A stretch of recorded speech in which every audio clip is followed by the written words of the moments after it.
சம்போ மகாதேவா சாம்ப சிவமூர்த்தியே முக்கண் முதல்வனே மும்மூர்த்திகளின் தலைவனே என்றெல்லாம் இந்த பக்தர்கள் உரைக்க அவ்வார்த்தையெல்லாம் நாம் சங்கீதமாய்க் கொண்டு இப்பாவாகிய பிரபஞ்சம் அதில் வாழக்கூடிய யானை முதல் எறும்புக்கடை 84 லட்சம் ஜீவர்களுக்கெல்லாம் தவறாமல் படியெடுக்கக்கூடியவன் சங்கரன் உடையோன் பாகன் சதாசிவன் தொழியோடாடி உங்கதன் பணிதமூர்த்தி முராந்தகன் பூதநாதன் கங்கை மேனியான் கங்கான் கடுகன் கடுகை சூடி காலகாலன் கபாலி ருத்திரன் கையிலையாடி இப்படி ஆண்படி பொன்படி 66,000 சட்டாபடி தரித்தவன் மன்றுளாடியவன்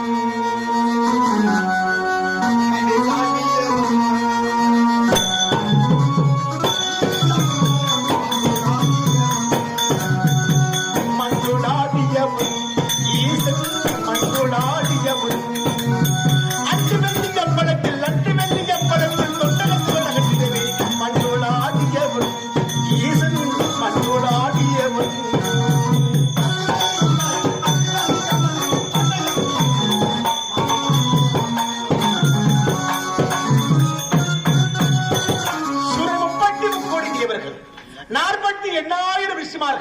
கிண்ணறர் கிம்புடரர் சித்த வித்தாதர்கள் அஷ்டத்துக்கு பாலர்கள் கருணை காண்டவர்கள் நமநாத மனிதர்கள் அனைவரும் தேடிக்கொண்டிருக்கக்கூடிய அருப்பெரு மருந்து இந்த ஓம் நமச்சிவாயம் என்று சொல்லக்கூடிய பஞ்சாட்சர மந்திரம்.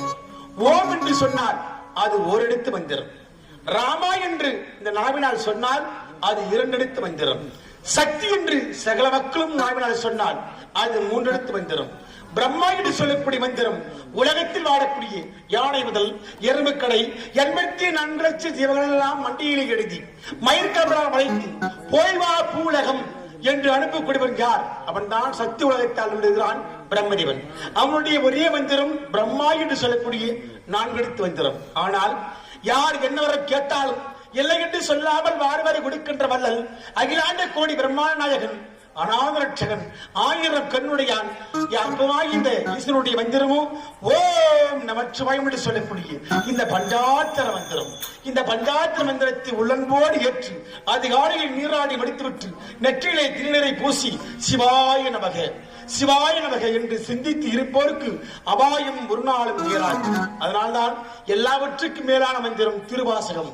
நமசிவாயம் வாழ்க, நாதந்தாள் வாழ்க, இவை பொழுதும் என் நெஞ்சில் நீங்காதான் வாழ்க, கோகடி அந்த குருமணி தன் தாழ் வாழ்க, ஆகமம் ஆகி நின்ற அன்னி பாண்டாள் வாழ்க, ஏகன் அநேகன் இரவனடி வெல்க.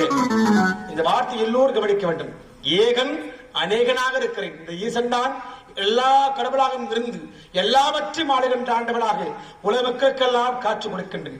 அப்பேற்பட்ட அற்புதமான ஆண்டவன் இந்த ஈசன் பெருமை எல்லோரும் பேசிக் கொண்டிருக்கின்ற பொழுது தாரகவள ரிஷிகள் என்று சொல்லக்கூடிய முனிவர்கள் இந்த உலகத்தில் ஆண்டவன் இல்லை, நாம் செய்யக்கூடிய மேன்மாண்டை என்று சொல்லக்கூடிய பெருத்த கேள்வியை தலை சிறந்ததாக இருக்க வேண்டும் என்பதற்காகவே எல்லோரும் ஒன்று கூடி ஒரு யாகத்தை செய்தார்கள். ஏனென்றால் அவருடைய மனைவிமார்கள் கற்பிலை சேர்ந்தவர்கள்.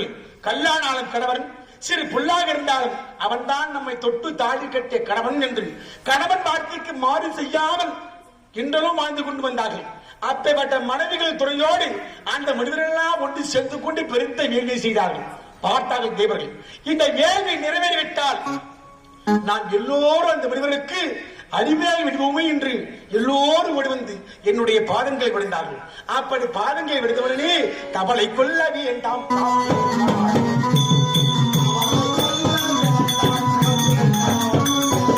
கவலை கொள்ள வேண்டாம்,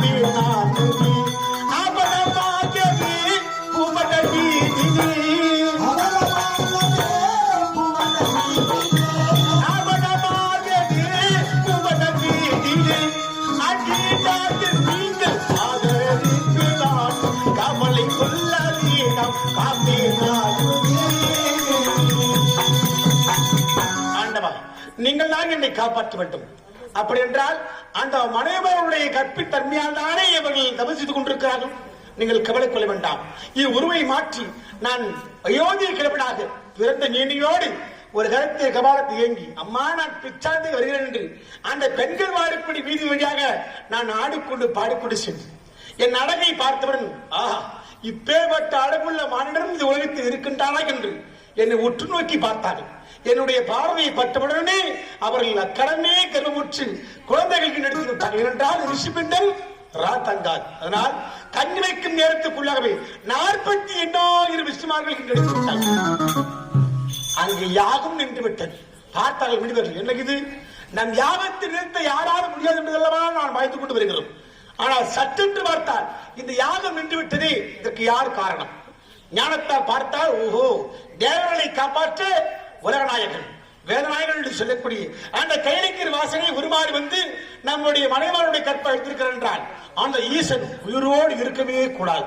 அதனால் மீண்டும் ஒரு அபிசார வேள்வியை தோற்றுவித்து அந்த அபிசார வேள்வியிலே ஒரு மானை உண்டாக்க செய்தார்கள். ஏனென்றால் காட்டில் வாழக்கூடிய மிருகங்களில் கொம்பு வைத்து மிருகம் மான்.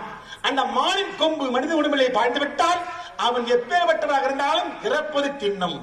அதனாலே அந்த மானை ஒன்று ஏவி செய்து மானே அது இருக்கின்றான் ஈசன், அவனை நீ கொன்று குவிக்க வேண்டும், அவன் உயிர் உடலை விட்டு பிரிய வேண்டும், நாங்கள் மீண்டும் இந்த வேள்வியை செய்ய வேண்டும் என்று எண்ணி வேண்டியதால் அந்த மானும் இந்த ஈசனை கொள்வதற்காகவே வேக வேகமாக ஓடி வந்தது. ஓடி வந்த அந்த மானை வலது கரத்திலே தாங்கி பிடித்ததால் கண்டும் மாடி கரத்தில் கையாளை சதைத்ததில் கொட்டவன்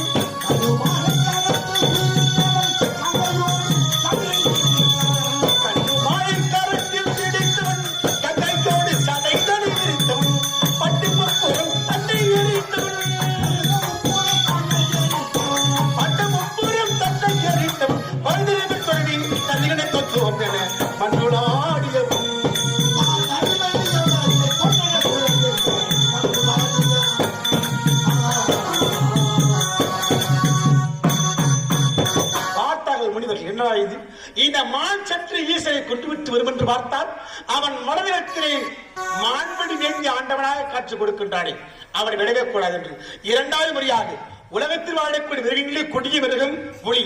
புலியை உண்டாக்க செய்து இப்புலியை அது இருக்கின்றார் ஈசன், அவனை நீங்கள் கொண்டு விட்டு வர வேண்டும் என்று புலியை ஏவினார்கள். நான் பிறந்த மேனியோடு சென்றேன் அல்லவா, என்னை ஒரு முறை பார்த்ததற்கே 48,000 விசுமார்கள் ஈட்டெடுத்து விட்டார்கள் இந்த பெண்கள். நான் இப்படி இருந்துவிட்டால் இன்னும் குழந்தைகள் பிறந்து கொண்டே இருக்கும் என்று சிந்தித்து பார்த்து ஓடி வந்த புலியை பிடித்து 2 நாள் கிழித்து அதன் தோலையே நான் நாடாக அடைந்து கொண்டிருக்கின்றேன். அதனால்தான் எல்லோரும் புலித்தோல் இந்த ஈசா என்று எல்லோரும் சொல்கிறார்கள். முதலாவதாக மானை வைத்தோம், மானை பிடித்துக் கொண்டு விட்டான். இரண்டாவதாக புலியை பார்த்தோம். புலியை இரண்டாக கெடுத்து மேனியெல்லாம் மாடையாக்கி மாட்டிக் கொண்டான். இப்போது மூன்றாவதாக விஷத்தன்மை கொண்ட பாம்பை அனுப்புகிறோம்.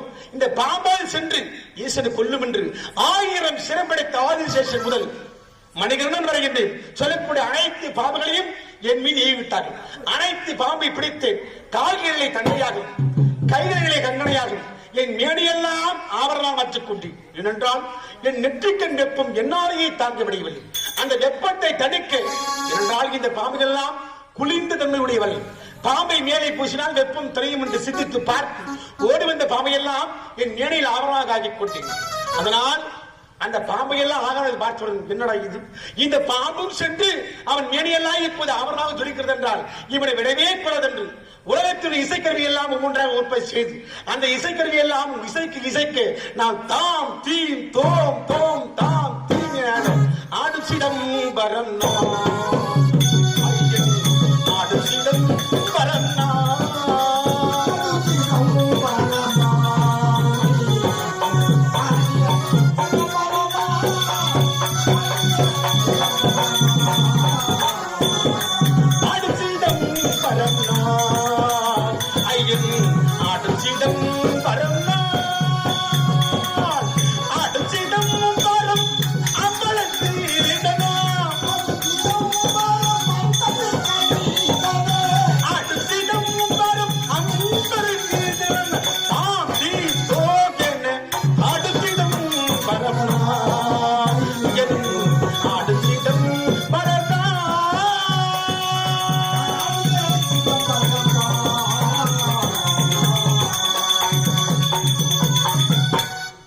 ஆடி ஆட்டத்தை பார்த்தவுடன் என்னடா இது, ஈசன் இப்போது ஆடு கொண்டிருக்கிறான், இவனுடைய ஆட்டத்தை நிறுத்த வேண்டும் என்றால் இவனை ஒரு முறை பார்த்து நம்முடைய மனைவார்கள் கற்பு அறிந்துவிட்டது என்றால் அதற்கு மூல காரணம் அவனுடைய மாணி. அந்த மாணியாகப்பட்டை பார்த்தால்தான் நம்முடைய மனைவார்கள் கற்பழித்தது. இப்போது அடே ஈசா, உன்னுடைய மாணி அருந்து பூமியில் விட வேண்டும் என்று சாபத்தை கொடுத்து விட்டார்கள். அந்த மாணி அருந்து மூலம் வந்து கொண்டிருந்தது. பார்த்தார் நாராயணன், இந்த மாணி அருந்து பூமியில விழுந்து விட்டால் இந்த உலகமே அடித்துவிடும் என்று பார்த்தால் அதனால் தான் தங்கையை ஓடி வந்தாள். தங்கா பார்வதா, உன்னுடைய கணவனாகப்பட்டவர் இதோ இந்த முனிவர்களால் மாணி அறுபட்டு விழுதுகிறது, அது பூமியில விழுந்துவிட்டால் இந்த உலகமே அடித்துவிடும், பிறகு என்னவே செய்கிறார் அண்ணா. இந்த மாணியை தாங்குவதற்காக இந்த மும்மூர்த்தி தேவர்களை நான் இருக்கிறேன். சக்கரம் என்றால் நடக்கிறதும் சக்கரத்தை கொண்டு ஆளுகின்ற நாராயணன் நான் அந்த மானியை தாங்குகின்ற நடுபீடமாகவும் என் மகன் இருக்கிறானே பிரம்மதேவன், அவன் அடிபீடமாக கொண்டு இந்த மும்மூர்த்தி தேவரும் உலகத்துக்கெல்லாம் காட்சி கொடுக்கின்ற சிவலிங்கமாக தோன்றுகிறோம் என்று பிரம்மதேவனும் நாராயணனும் இந்த ஈஸ்வரனுடைய மானி ஒன்று சேர்ந்ததுதான் சிவலிங்கம். அது விடுதகிடம் திருமாணிக்குழி. கடலூர் பக்கத்துல கடலூர் பக்கத்துல திருமாணிக்குழி என்று சொல்லக்கூடிய புண்ணிய தலத்தில் விழுந்ததுதான் முதல் சிவலிங்கம். அப்படி பார்த்தவரை அதனால் இந்த உலக மக்களுக்கெல்லாம் காட்சி கொடுக்கின்ற கன்றுமாணி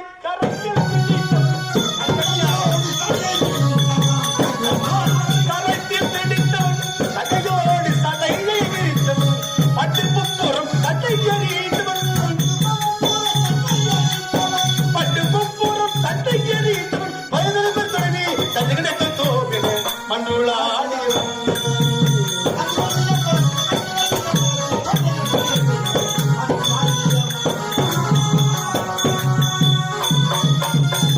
முப்பழுத்து எரித்தவன்.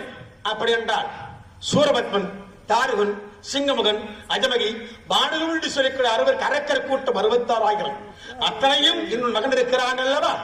முருகப்பெருமான் துணை கொண்டு அனைவரையும் கொண்டு குவித்து தாரகாசுரன் மாண்ட பிறகு அவனுக்கு 3 புதல்வர் இருந்தார். அந்த தாரகாசுரனுடைய மகன்கள் 3 பேர், தாரகாட்சன், கமலாட்சன், அப்படி சொல்லக்கூடிய 3 பேர் என்னையே குறித்து தவம் செய்தார்கள். ஆண்டவரே, எங்களுக்கு வரம் வேண்டும், எப்பேற்பட்ட வரம் வேண்டும், இரவா வரம் வேண்டும். உலகத்தில் பிறப்பு ஒன்று இருப்பதானால் எல்லோருக்கும் மரணம் நிச்சயம் வரும். அப்படி எங்களுக்கு மரணம் வர வேண்டும் என்றால் எங்கள் மூவருக்கும் 3 மாளிகை தனித்தனியாக இருக்க வேண்டும். 3 மாளிகை, 3 அரண்மனை, 3 கோட்டையில் தனித்தனியாக இருக்க வேண்டும். அந்த 3 கோட்டையும் ஒரே நேர்கோட்டில் என்று வருகிறதோ அன்றுதான் எங்களுக்கு மரணம் வர வேண்டும். அப்படி வரம் கேட்டபடி அப்படியே தந்து விட்டேன். அப்படி வரத்தை வாங்கியவுடன் தேவர் எல்லோரும் எடுத்துக் கொண்டு வந்தார்கள். பார்த்தேன், தேவர் எல்லோரும் என்று ஓடிவந்தவர்கள் அவர்களை எப்படி அடுக்க வேண்டும் என்று சிந்தித்து பார்த்து என்ன செய்தேன்? 4 வேதங்களையே 4 குதிரையாக வைக்கிறேன். ரிக், யஜுர், சாமம், அதனுடன் என்று சொல்லக்கூடிய 4 வேதங்களையே 4 குதிரையாக அமைத்தேன். 4 எனக்கு தேர்வு வட்டுமணி செய்து விட்டேன். அது மட்டும் இல்லாமல் சந்திரன் சூரியன் எனக்கு ஒளி வீசக்கூடியவராக வைத்து என் மனைவியோடு ரதத்தில் எப்பேற்பட்ட ரதம் 4 வேதம் 6 சாஸ்திரம் 67 கலைக்காலம் அதோடு மட்டுமல்லாமல் ரதத்திலே 33 கோடி தேவரெல்லாம் இருக்கும்படியான ஒரு ரதத்தை ஏற்படுத்தி சென்று கொண்டிருக்கின்ற போது ஒரே சமயத்தில் வரும் சமயம் பார்த்து ஆண்டவன் எப்போது ஆண்டவன் இவரை கொல்ல போற என்று எல்லோரும் நகைத்தார்கள். அப்படி நகைக்கும் போது எந்த ஒரு ஆயுதத்தும் இல்லாமல் ஆயுதம் கொண்டுதான் ஆண்டவன் கொல்ல போக என்று எல்லோரும் எடுத்துக் கொண்டுதான் ஆயுதம் என்றால் எப்பேற்பட்ட ஆயுதம்? இந்த வானத்தை வில்லாக வளைத்து வானத்தை வில்லாக வளைத்து அதை நாணயற்றி இந்த இரவனை கொல்ல போகிறார் என்று எல்லோரும் பார்த்தார்கள். ஆனால் அப்படி ஆயுதத்தை கொள்ளாமல் நெற்றிக்கண்ணை திறந்து அவர் வெப்பத்தில் சுட்டி எரித்து விட்டு அந்த 3 கோட்டுகளும் ஒரே சமயத்தில் வரும்படி செய்து அந்த முப்புறத்தை ஒரே சமயத்தில் இருந்ததால் இந்த உலகக்கெல்லாம் காட்சி கொடுத்தேன். அப்படி கன்று மாறி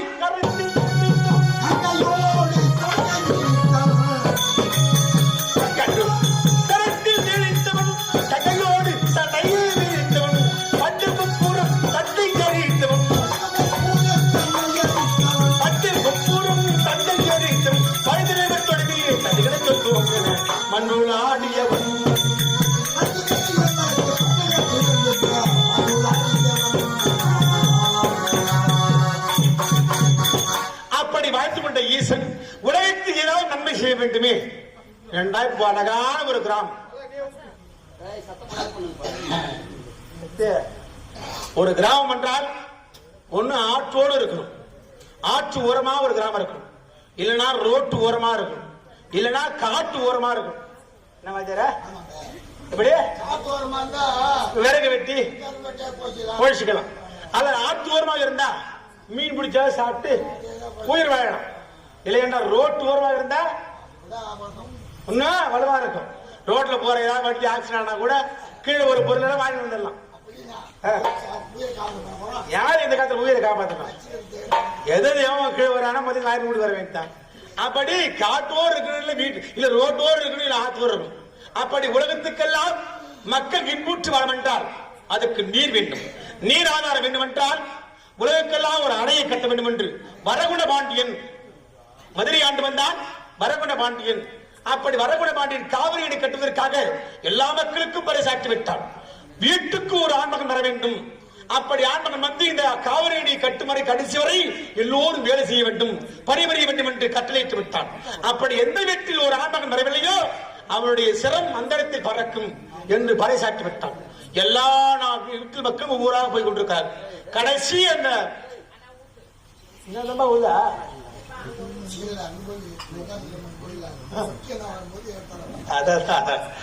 எல்லோரும் போய் கொண்டிருக்காங்க. ஆனா அந்த ஏழை குடிசையில் வந்து என்று சொல்லக்கூடிய வயதான பெண், ஆண்டவா எனக்கு பிறகு எனக்கு குழந்தையே கிடையாது, ஆனால் என் வீட்டில் யாரும் ஆண்மகனே இல்லை என்று என்னையே வேண்டிக் கொண்டிருந்தார். முன்னே நானே தோன்றின பெண்ணே, நீ கவலைப்பட வேண்டாம் அம்மா, உனக்காக நான் போகிறேன், உனக்காக நான் போகிறேன். அப்படி நான் போக வேண்டும் என்றால் எனக்கு ஏதாவது கொடுக்க வேண்டும். என்ன கொடுக்க போகிறாய்? நானோ பிட்டு சுற்றி விற்கிறேன், இந்த பிட்டு வித்தாதான் எனக்கு பழப்பு. அப்படி என்றால் நான் உனக்காக சென்று அந்த காவிரி அணை கட்ட வேண்டும் என்றால் நீ சுட்டு வைத்திருக்கிறாய் பிட்டு, அந்த பிட்டையெல்லாம் எனக்கு தர வேண்டும். அப்பா நான் இல்லைன்னு சொல்லல, உதிர்ந்து கிடக்கிற பிட்டெல்லாம் நீ சாப்பிடு, முழுமையாக இருக்கிற பிட்டையெல்லாம் நீ வித்துட்டு வந்துரு, வித்துட்டு பிறகு போய்விடு வேலைக்கு சொல்லிவிட்டார்.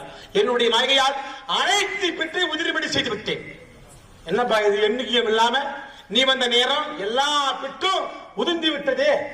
சரி அப்படின்னு எல்லா பிட்டையும் நீயே உண்டு விடு, சொன்ன சில மாறுபடாது இல்ல, அதனால கொடுத்த உடனே அனைத்து பிட்டையும் நான் ஒருவனே உண்டு விட்டேன். உண்ட மயக்கம் தொண்டருக்கும் உண்டு. அப்படி உண்டு விட்டு நேராக சென்றேன். சென்றவுடன் உறக்க வந்து விட்டது. அப்படியே கொண்டு சென்ற பொருளை கட்டபாறையில கொண்டு சென்று தலையில வைத்து விட்டு படுத்து உறங்கி விட்டேன். தூங்குறேன். வந்து கொண்டிருக்கிறாங்க வரகுண பாண்டியன், எல்லோரும் வேலை செய்து கொண்டிருக்கிறாங்க, என்னை தவிர. பார்த்தான், அட பாவி, எல்லா மக்களும் வேலை செய்து கொண்டிருக்கிறார்கள், ஆனால் நீ மாத்திரம் உறங்கி கொண்டிருக்கிறாய் என்று கருத்திருந்த பெரும்பால் ஓங்கி அடித்தான். ஆமா, என்னை அடித்த அடி 14 உலகமெல்லாம் தெரிந்தது. அது மட்டுமில்லாமல் என்னை அடித்தடிதான் முதுகிலே தண்டுவடமாக இருக்கிறது. ஆணாக இருந்தாலும் சரி, பெண்ணாக இருந்தாலும் சரி, எல்லா ஜீவராசிகளுக்கும் முதுகில் இருக்கின்ற அந்த தண்டுவடம் அந்த வரகுண பாண்டியன் அடித்த பிறகுதான் எல்லாருக்கும் உண்டானது. அப்ப கண்பிடித்து பார்த்து, வரகுண பாண்டியா வந்திருப்பது யார் என்று தெரியாமல் தவறு செய்தவன் ஆண்டவனாக இருந்தாலும் சரியான தந்தை கொடுத்த அல்லவா உன் புகழ் இந்த உலகமெல்லாம் ஒழிக்க வேண்டும் அப்படி என்று சுமந்து பிறப்படிப்பட்டவன் மனித பிட்டையே வாங்கிய முட்டவன்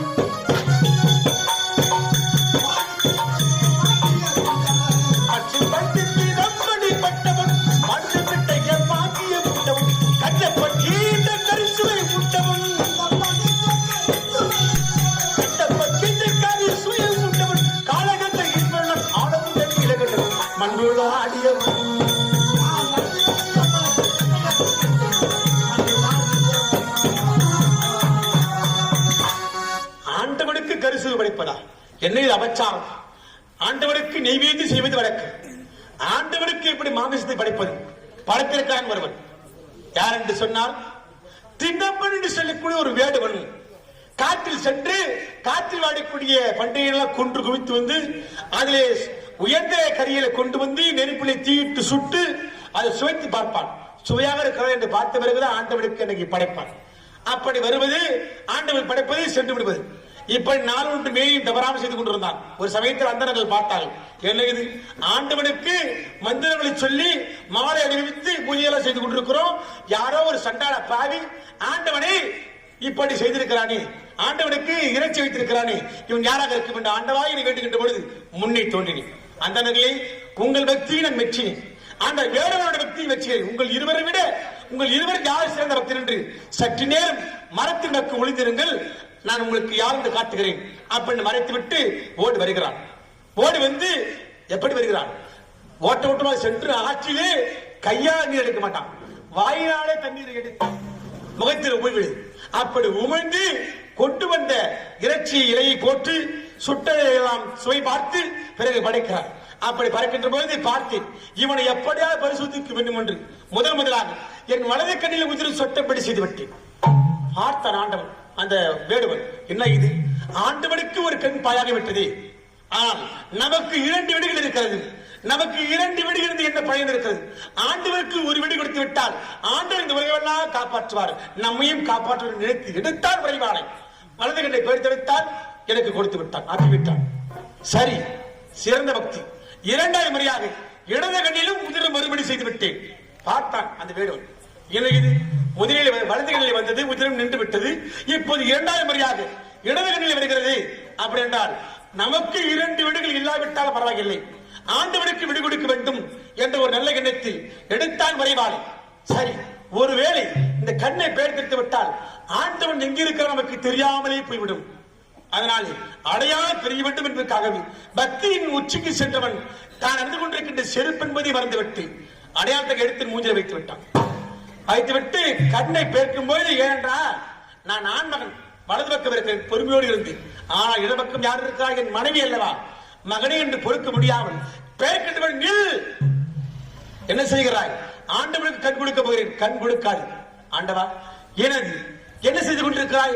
எப்போது இந்த இறைவனுக்கு நீ கண்ணெடுத்து அப்பினாயோ, தின்னப்படாக இருந்த நீ இனிவரும் காலமெல்லாம் கண்ணப்படாக வாழ வேண்டும்.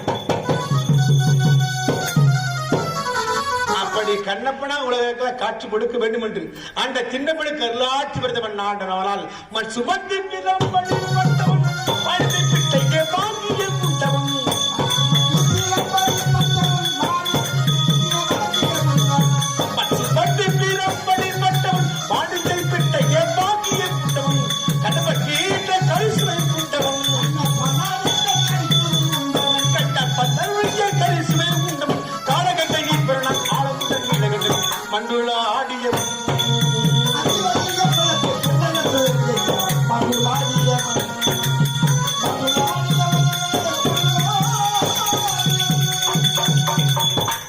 காசியமுனிவருடைய மனைவி திதி. அந்த திதிக்கு 66,000 கோடி பிள்ளைகள். அந்த 66,000 கோடி பிள்ளைகளும் நாராயணத்தில் ஒவ்வொன்றாக ஆண்டு கொண்டு வந்தார்கள். பார்த்தார் பெண், நம்முடைய பிள்ளைகள் எல்லாம் வைகுந்த வாசல் நாராயணனுடைய கருத்தால் தான் எல்லோரும் ஆண்டு கொண்டு வருகிறார்கள். நாராயணனுடைய குடும்பங்கள் யார்? லட்சுமி தானே, அவளும் ஒரு பெண் தானே, நானும் ஒரு பெண் தானே. ஒரு பெண்ணுடைய மனது மற்றொரு பெண்ணுக்கு தான் தெரியும். அதனால நேராக அந்த பெண்ணை சென்று மடிப்பிச்சை கேட்போம் என்று நேராக சென்றால் வைகுந்தம். அவள் செல்கின்ற போது அரிகரி கோவிந்தா நாராயண என்று ஆண்டவர் வேண்டிக் கொண்டே செல்கிறார். பார்த்தா லட்சுமி, பெண்ணே இங்க வா. யாருன்னு கேட்டார். நான் காசிவனுடைய மனைவி திதி என்று சொன்னார். ஆண்டை வேண்டிக் கொண்டு வருகிறாயே, என்னுடைய பிள்ளையெல்லாம் உன்னுடைய ஆண்டவனால் தான், உன்னுடைய கரனால் தான் மாண்டு கொண்டு வருகிறார்கள். என் இனிவரும் காலமெல்லாம் என் பிள்ளைகள் யாரும் இறக்கவே கூடாது என்று வரம் கேட்டார். அப்படி என்றால் அவர் கழுத்தில் இந்த சூடுகளித்த மாலை எடுத்து கருத்தில் கொடுத்தார். இந்த மாலை உன் கருத்தில் இருக்கிற வரைக்கும் உன் பிள்ளைகளுக்கு மரணமே வராது. அந்த மாலையை பெற்றுக்கொண்டு நேராக வந்து கொண்டிருந்தார். ஆனால் அவருடைய போராத காலம் அந்த சமயமாக தூர்வாசி முனிவர் வந்தார். பெண்ணை எங்கு சென்று வருகிறாய்? நான் லட்சுமி தேவியை பார்த்தேன், அவரை வணங்கினேன். அவளை வணங்கிய பிறகு இந்த மாலையை கொடுத்தால், இந்த மாலை எங்கு இருக்கிறதோ அங்கு சென்று செழிப்போடு இருப்பார்கள், மரணமே நேராது. அப்படின்னா மாலையை கொடு, இல்லையென்றால் ஒரு சாபத்தை கொடுத்து விடுவேன். தூர்வாசர் கோபத்தில் சேர்ந்தவர். ஒரு மரத்துக்கு 7.5 மணி கோபம், ஒரு ராமத்துக்கு 7.5 மணி கோபம் படைத்தவர் தூர்வாசி படைத்தவர். அப்படி சொன்னபடியே அவள் பயந்து மாலையை கொடுத்து விட்டார். மாலையை பெற்றுக்கொண்டு இந்த மாலை நம் கருத்தில் இருந்தால் நமக்கு செல்லும் பெருகும். நாமோ ஒரு முனிவர், நமக்கெல்லாம் தலைவர் யார்? தெய்வேந்திரன். அப்படி என்றால் தெய்வேந்திரனை பார்த்து இந்த மாலை பரிசாக கொடுத்தால் அந்த பொன்னுலகம் சீரு சிறப்போடு இருக்கும். அந்த தெய்வேந்திரன் நம்மளை எல்லோரும் குறையில்லாமல் பார்ப்பார் என்று பெற்றுக்கொண்டு நேராக சென்றார் பொன்னுலகம். பொன்னுலகம் சென்று பார்க்கின்ற போது அரம்பை, மேனகை, ஊர்வசி, திலோதமான் நாட்டியம் ஆட அயலாளர் என்று சொல்லக்கூடிய வெள்ளையானை மீது அமர்ந்து கொண்டு கரத்தில் வஜ்ராயுதத்தை தாங்கிக் கொண்டு வீதி வர வந்து கொண்டிருந்தான் தெய்வேந்திரன். அப்படி வருகின்ற பொழுது பார்த்தார் தூர்வாசி முனிவர். இப்பேற்பட்ட காட்சியை நான் இதுவரை பார்த்ததில்லை. அத்தனைக்கும் காரணம் இந்த மாலை கொண்டு வந்த நேரம். அப்படின்னா தெய்வேந்திரா, இந்த மாலையை உனக்கு நான் பரிசாக தருகிறேன். இந்த மாலையை பெற்றுக் கொண்டு நீ சீர் சிறப்போடு வாழ வேண்டும் அப்படின்னு சொன்ன உடனே, இப்ப நான் உங்களுக்கு ஒரு பொருள் தரேன்னா என்ன பண்ணணும்? சேர ஒட்டி எடுங்க வந்து கொடுப்பானி வாங்கிக்கலாம். ஆனா தேவேந்திரன் என்ன செய்தான்? மாலை தானே அப்படின்னு அங்குசத்தை நீட்டினான். வாங்கி யானையின் மட்டத்தில் சூடி விட்டான். யானையின் மட்டத்தில் சூடிய உடனே அந்த மாலையில் இருந்த மலர்களுக்குள்ளே தேனை விழுந்ததற்கு எங்கிருந்தோ வண்டு வந்தது. வண்டு வந்த யானை சும்மா இருக்குமா? ஆடினே இருக்கும்.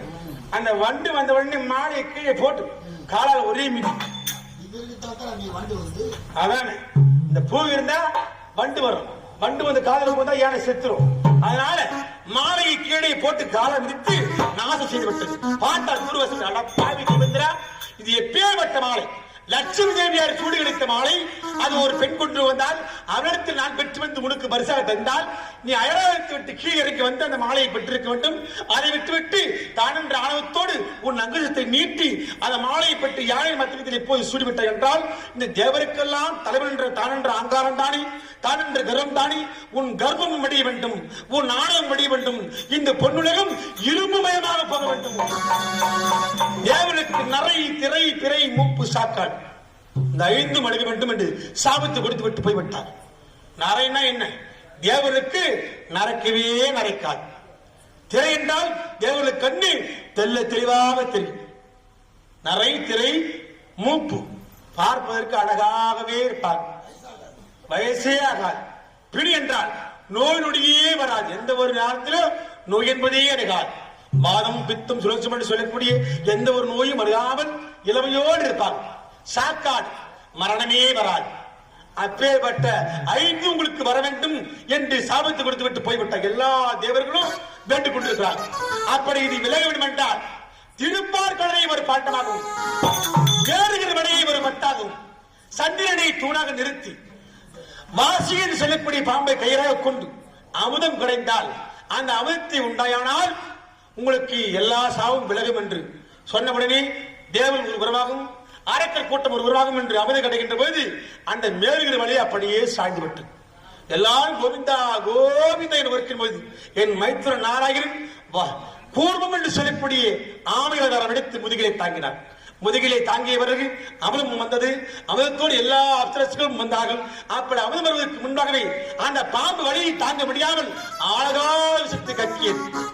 ஆழகாலத்தை கக்கிய உடனே எல்லா தேவர்களும் அழிந்து ஓடினார்கள். தேவர்களே, நீங்க கவலையே வேண்டாம், அந்த ஆழகாலத்தை நானே உள்கண்டு சரிபாய் எடுத்து அருந்தினேன். பார்த்தா நாராயணன், இந்த விஷம் நம் மைத்திர உணவுக்குள்ளே சென்று விட்டால் அவர் இறப்பது உறுதி என்று தங்கா பார்வதை நினைத்தாள். அவள் ஓட்டோடு ஓடி வந்து என் நெஞ்சை பிடித்து விட்டாள். அவள் நெஞ்சை பிடித்தவுடனே அந்த உள்ளே செல்ல முடியாமல் இந்த தொண்டைக்குள்ளே நின்று விட்டது. அதனால்தான் ஆண்களுக்கெல்லாம் அந்த தொண்டைக்குழி சற்று வெளியே இருக்கும். அந்த அமிர்தம் அந்த விஷம் என்று சொல்லி உள்ளே போகாமல் வெளியே வராமல் உள்ளுக்குள் நின்று விட்டு சரி பாதியை நான் எழுதி விட்டேன். மீன் இருப்பது சரி பாதி என்ன செய்தார்? நாராயணன் எடுத்தார் பாதி. அவர் மேனியெல்லாம் பூசிக்கொண்டு விட்டார். அதனால்தான் அவர் மேனி நீளமாகவெல்லாம் இருக்கும். மற்றவருக்கின்ற மீனவருக்கின்ற கொண்டு பிரம்மதேவன் என்ன செய்தார்? உலகத்தில் படைக்கின்ற ஒவ்வொரு உயிருக்கும் கண்ணிலே கருமணியாகும், சனத்திலே ஒரு புள்ளியாக வைத்து உலகத்தை எல்லாம் படைத்துக் கொண்டிருக்கிறார். அப்படி சும்மட்டு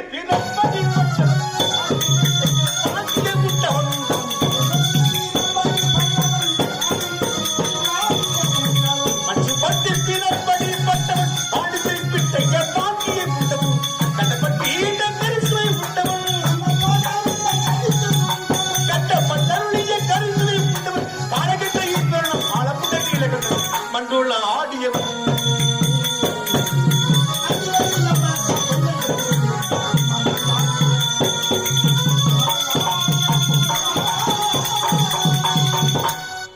இப்படி உலகத்துக்கெல்லாம் காட்சி கொடுப்பவன். நீராகி நிலமாகி நெருப்பாகி காற்றாகி ஆகாயமாகின்ற இந்த ஆண்டவன் உலகெல்லாம் படையிறக்கும் கர்த்தன். காலனை காலால் உதைத்தவன், காமனை கண்ணால் எரித்தவன், ரிஷபவாகனம் அர்த்தநாரி பிறவாளன் பேரால் உமா மகேஸ்வரன். இந்த கைலிங்கின் வழியிலே வேலவன் நாயகன் விளையாட பார்வதி சமேதனாக உலகெல்லாம் காட்சி கொடுக்கின்றேன். அப்படி காட்சி கொடுக்கின்ற இந்த ஆண்டவனை எப்படி வணங்க வேண்டும்? ஆண்டவர் வணங்க வேண்டும் என்றால் உலகெல்லாம் உணர்ந்தோர் கரியவன், நிலவராம் நீர்வள வேணியின் அழகில் சோதியில் அம்பலத்தில் ஆடுவான், அவன் மலர் சிலம்படி வாழ்த்தி வணங்க வேண்டும். ஆண்டவனை ஒரு முறையாக சென்றவன் திருவடியை எல்லோரும் போற்ற வேண்டும். அப்படி போற்றும் தருவாளில் நான் மீது வெகு நேரம் ஆகிறது. மனைவியை பார்க்க வேண்டும். மனைவியை பார்த்த பிறகு சில வார்த்தைகள் பேசிய பிறகு உலகத்தில் வாழும் மக்களுக்கெல்லாம் நான் படியிறக்க வேண்டும் அல்லவா? உமா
கோடி சர்மூபா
அப்படி இருந்தாலும் ஒரு பெண்ணாக பிறந்து விட்டால் போதுமா? ஒரு பெண்ணாக பிறந்து விட்டால் பிறந்த வீட்டிற்கும் புகுந்த வீட்டிற்கும் பெருமை தேடி தருபவளே பெண். இவளா பெண் என்ற பெயர் எடுக்கவில்லை, இவள் அல்லவா பெண் என்ற பெயர் எடுக்க வேண்டும். அப்படி இருந்தாலும் இதுதான் கைலாயம். கைலாயம் என்று விளைப்பார்கள். இந்த கைலாயத்தை ஆண்டு வரக்கூடிய எம்பெருமான் ஈசனுக்கு மனைவியாக உமா பார்வதா, உமா பார்வதா என்று பெயர் பெற்று எந்த ஒரு குறையுமின்றி சீரும் சிறப்போடு வாழ்ந்து வருகிறேன். அப்படி இருந்தாலும் அவற்றிற்கும் அனுபவம் சென்று சுவாமியை காண்பது வழக்கம்.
சுற்றி உள்ள இந்த கைலகிரி மலை எல்லாம் 33 கோடி தேவர்களால் சூழ்ந்திருந்து என்னுடைய பஞ்சாயத்து மந்திரமான ஓம் நமச்சிவாய என்ற வார்த்தை ஒழிக்கும் போது என் மனமெல்லாம் குளிர்கிறது.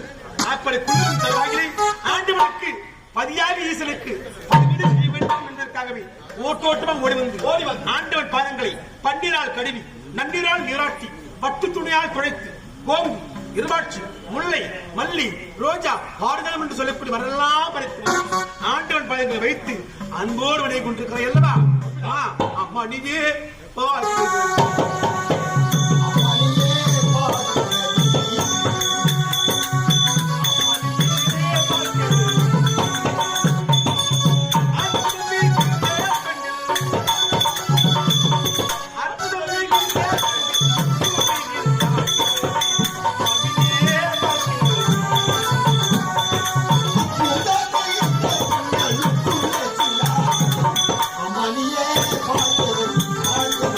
Thank you.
வாழ வேண்டும். அப்படியா? என்று மந்திரம் உண்டாகட்டும்.